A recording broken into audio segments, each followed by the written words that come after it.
Jeremy Corbyn. Thank you, Mr. Speaker. To ask the Prime Minister if she will make a statement on progress made in achieving legal changes to the EU withdrawal agreement and the timetable for approval in this House through a meaningful vote. Thank you, Mr. Speaker.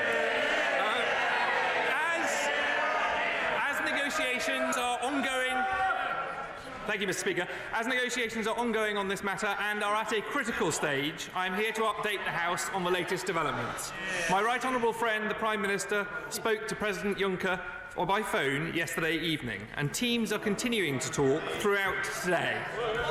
The Government will be making a statement later today, updating the House on the progress of discussions. And as previously understood, the Attorney-General's legal analysis will be updated following the outcome of negotiations, and he will be publishing his legal analysis document that is on any document that is produced and negotiated with the European Union to the House before it meets tomorrow. Clearly, I cannot preempt the outcome of these sensitive and urgent discussions, and I am sure the House understands that I am not able to share details or engage in speculation about talks that are still ongoing. But I can assure this House that as soon as there has been a conclusion to the negotiations, the House will be updated. The meaningful vote will take place tomorrow, and the motion will be tabled today ahead of that debate. It is then this House will face a fundamental choice: back the Brexit deal or risk a delay that would mean months more arguing about Brexit, prolonging the current uncertainty which would do nothing but pass control to Brussels and increase the risks. It is incumbent on this House to deliver on the will of the British people and to provide certainty. Tomorrow, honourable and right honourable members across this House will have the opportunity to do so in a meaningful vote, fully informed on the Government's legal analysis. I believe that the right honourable gentleman and every honourable member in this House should take that opportunity to move forward and to provide certainty. Jeremy Corbyn. Mr. Speaker, this is a government in chaos with a country in chaos because of this mess. I left my office at 3:20. At that time, Downing Street was unable to confirm who would be responding to my question. And it seems that the WhatsApp group or a lottery or something has chosen the member for Worcester to reply to the House when my question was to the Prime Minister.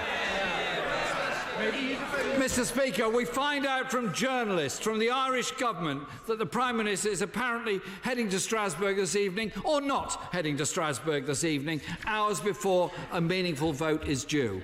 The Prime Minister was clear and categorical on the 26th of February, and I quote, "I want to reassure the House by making 3 further commitments. First, we will hold a second meaningful vote by the Tuesday, the 12th of March at the latest. There is still 24 hours to go, who knows.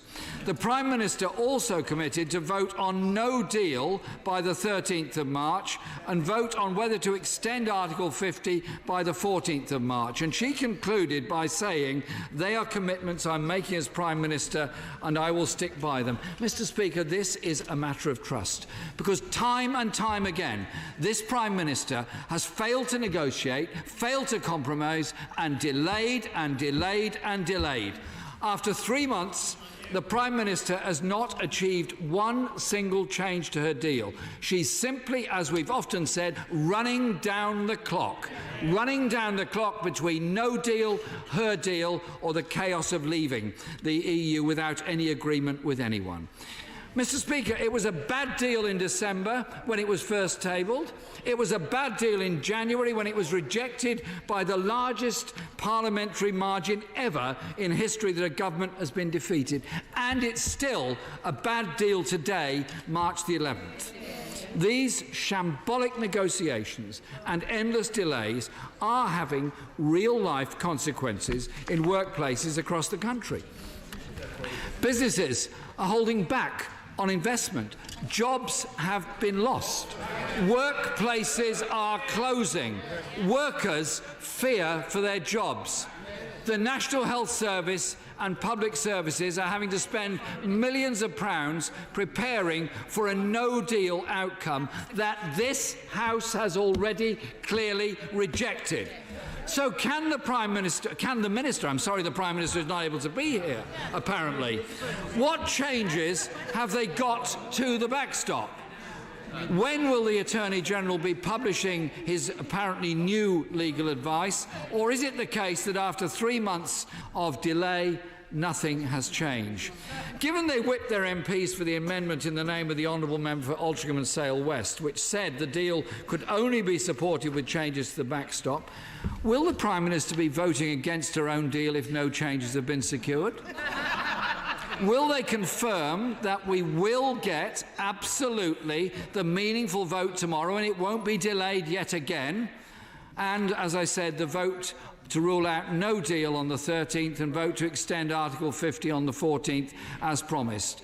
And will the Minister confirm that if the deal is rejected again tomorrow, whether the Prime Minister will shift her red lines and show not just that she's willing to meet with members of this House, but she's willing to compromise with them as well? This chaos, Mr. Speaker, cannot go on much longer. The fate of people's workplaces and jobs and businesses is at stake the longer this government fails to negotiate and simply dither after dither after dither and then further delay. It's time for answers. The Right Honourable Gentleman talks about further delay. I have confirmed to him that there will be a meaningful vote in this House tomorrow. I have explained that negotiations are ongoing and the government is seeking legally binding changes which would address the concerns that have been raised by this House. But the Right Honourable Gentleman speaks about chaos, and we all remember his advice to the government on day one after a referendum to trigger Article 50 immediately. I think we can be very clear that in his hands this process would be no safe. He talks about investment, and he and his party will have the opportunity to vote to secure investment and unlock investment tomorrow by backing the deal. They will do so fully informed on the government's legal analysis, and he asked about the timetable for publishing the Attorney-General's advice. I can confirm to him that that advice will be published before this House sits tomorrow. Mr. Kenneth Clark. Mr. Speaker, my honourable friend firmly confirmed that the vote on the deal will come tomorrow.